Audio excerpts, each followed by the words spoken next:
Restaurant স্টাইলে তোমাদেরকে আজকে আমি চাউমিন রান্না করে দেখাচ্ছি।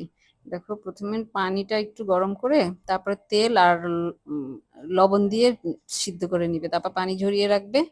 তারপর দেখো, রেড আর ইয়েলো আমি ক্যাপসিকাম দিয়েছি, বরবটি, সসেস, লাল মরিচ, বাঁধাকপি, টমেটো, গাজর, তোমাদের বাসায় যেই যেই সবজি থাকবে সবগুলো তোমরা দিয়ে দিতে পারবে।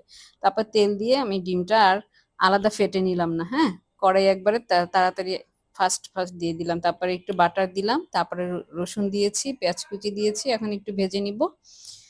একদম নর্মালি যেন তাড়াতাড়ি করতে পারো তাই দেখাচ্ছি এইভাবে। এই দেখো, সসেস গুলো দিয়ে দিচ্ছি। কেউ সসেসটা আগে তেলে হালকা সতে করে নিতে পারো, আমি নর্মালি দিয়ে দিয়েছি একদম সরাসরি।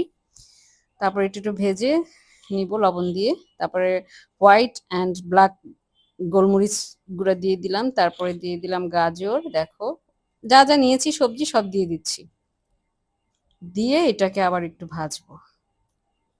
যে কাঁচা মরিচ সব দিয়ে দিলাম, হ্যাঁ, যা যা নিয়েছি, বাঁধাকপি, বরবটি। এখন টমেটো সস দিব, ফিশ সস দিচ্ছি, ধরো 1.5 চামচ 2 চামচ এরকম করে দিয়ে দিচ্ছি। তারপরে দিয়ে দিচ্ছি বারবিকিউ সস, ম্যাগি সস, সব, সয়া সস সব দিয়ে এখন আবার কি এটাকে আমি মিক্স করব। হ্যাঁ, আর ওই যে প্যাকেটে যে মশলাটা ছিল ওটাও দিয়ে দিবে, ওটাও দিয়ে দিলাম। তারপর এখন এটা আবার নাড়াতে হবে, নাড়াচাড়া করে সিদ্ধ হয়ে গেলেই একটু ভাজবে, এটার সাথে এটা মিশাবে, মিক্সড করে তোমাদের খাওয়ার একদম পরিপূর্ণ একটা আইটেম হয়ে যাবে, খেতে পারবে, মনে হবে যে তুমি রেস্টুরেন্ট স্টাইলেই চাউমিনটা খাচ্ছ। দেখো কত সুন্দর একটা ইয়ে এসছে।